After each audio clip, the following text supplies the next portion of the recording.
ओम श्री परमात्मने नमः। यथार्थ गीता अध्याय 14 श्लोक 19 और 20। नान्यं गुणेभ्यः कर्तारं यदा दृष्टानुपश्यते गुणेभ्यश्च परं वेत्ते मद्भावं सोऽधिगच्छते।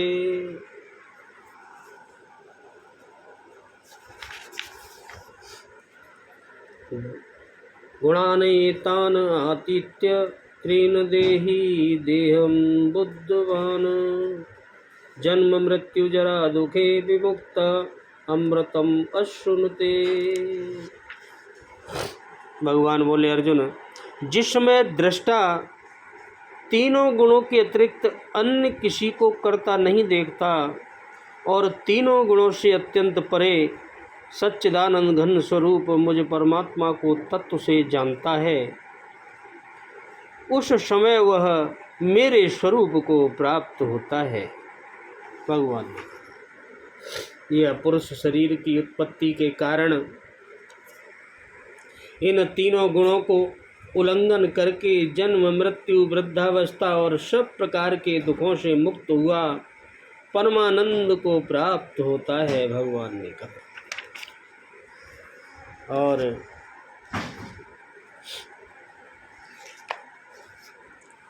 जिस काल में दृष्टा आत्मा तीनों गुणों के अतिरिक्त अन्य किसी को करता नहीं देखता,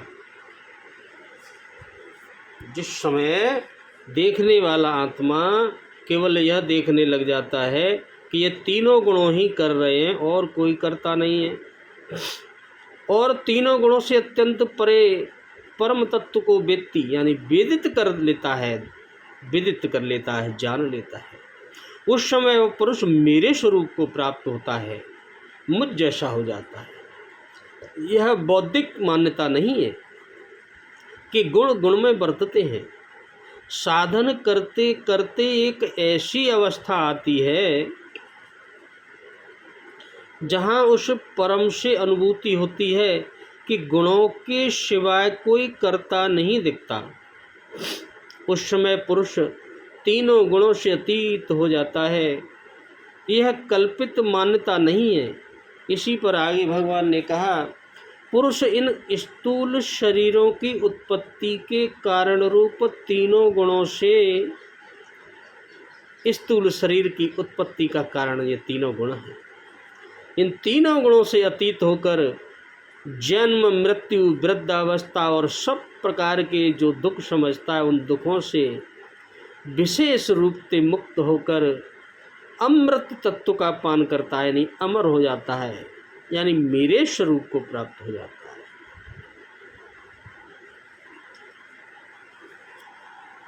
भगवान ने कहा, कालवाची यदा अव्यय और दृष्टा शब्द का प्रयोग करके यहाँ यह भाव दिखलाया गया है। क्या? इन दोनों का प्रयोग करके यह दिखलाया गया है कि मनुष्य की स्वाभाविक स्थिति से विलक्षण स्थिति का वर्णन इस श्लोक में किया गया है। जो स्वाभाविक स्थिति है उससे अलग स्थिति।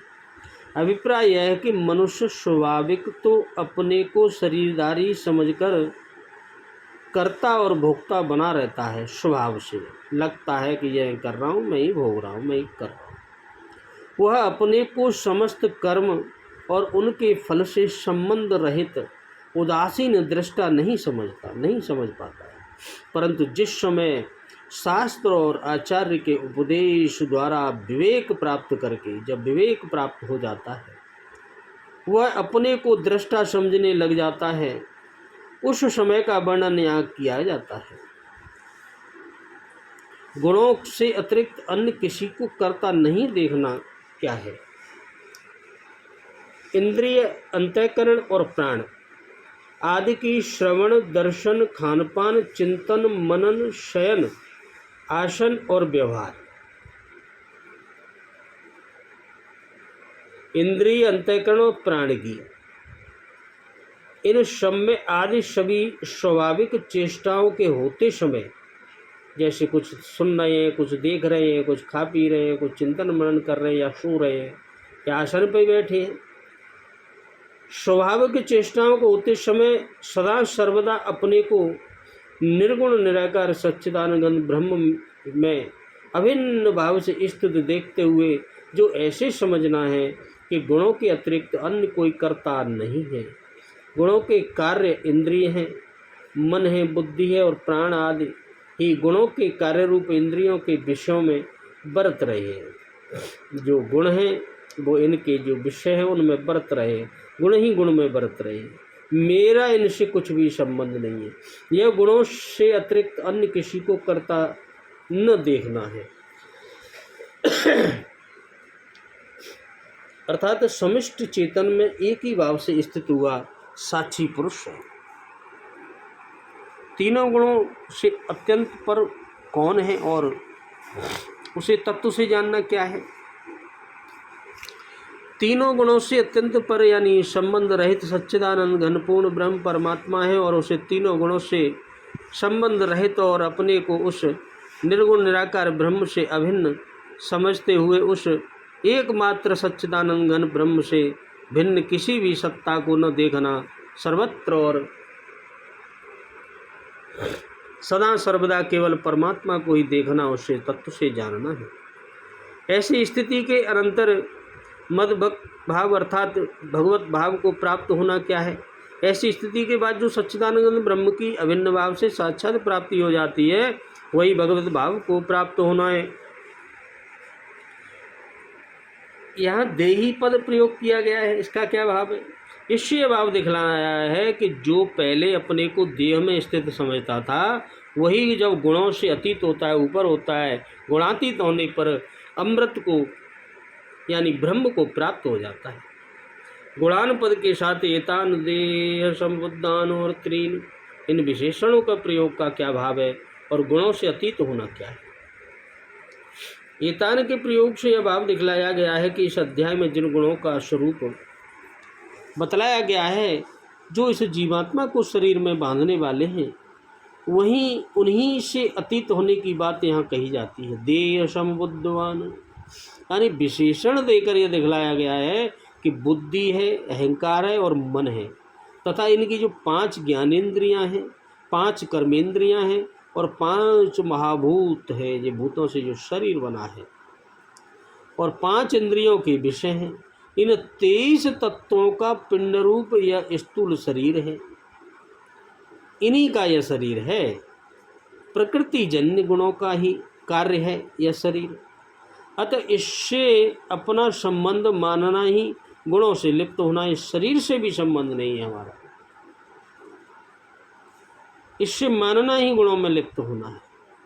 एवं 3 विशेषण देकर यह दिखलाया गया कि इन गुणों के 3 भेद हैं और तीनों से संबंध छूटने पर ही मुक्ति होती है। जैसे रज और तम का संबंध छूटने के बाद यदि सत्वगुण में संबंध बना रहे तो वह भी मुक्ति में बाधक होकर पुनर्जन्म का कारण बन सकता है, अतः उसका संबंध भी त्याग कर देना चाहिए। आत्मा वास्तव में असंग है, गुणों के साथ उसका कुछ भी संबंध नहीं है। तदापि जो अनासिद्ध अज्ञान से इनके साथ संबंध माना हुआ है उस संबंध को ज्ञान के द्वारा तोड़ देना और अपने को निर्गुण निराकार सच्चिदानंद घन ब्रह्म से अभिन्न और गुणों से सर्वथा संबंध रहित समझ लेना, अतः प्रत्यक्ष की भांति अनुभव कर लेना ही गुणों से अतीत हो जाना। जन्म मृत्यु जरा और दुखों से विमुक्त होना क्या है और उसके बाद अमृत को अनुभव करना क्या है? जन्म और मरण तथा बाल युवा और वृद्ध अवस्था शरीर की होती है एवं आदि और व्याधि आदि सब प्रकार के दुख भी इंद्रिय, मन और प्राण आदि के संघात रूप शरीर में ही व्याप्त रहते हैं। अतः जिनका शरीर के साथ किंचमात्र भी वास्तविक संबंध नहीं रहता, ऐसे पुरुष लोक दृष्टि से शरीर में रहते हुए भी वस्तुतः शरीर के धर्म जो जन्म मृत्यु और जरा आदि से सदा सर्वदा मुक्त ही है।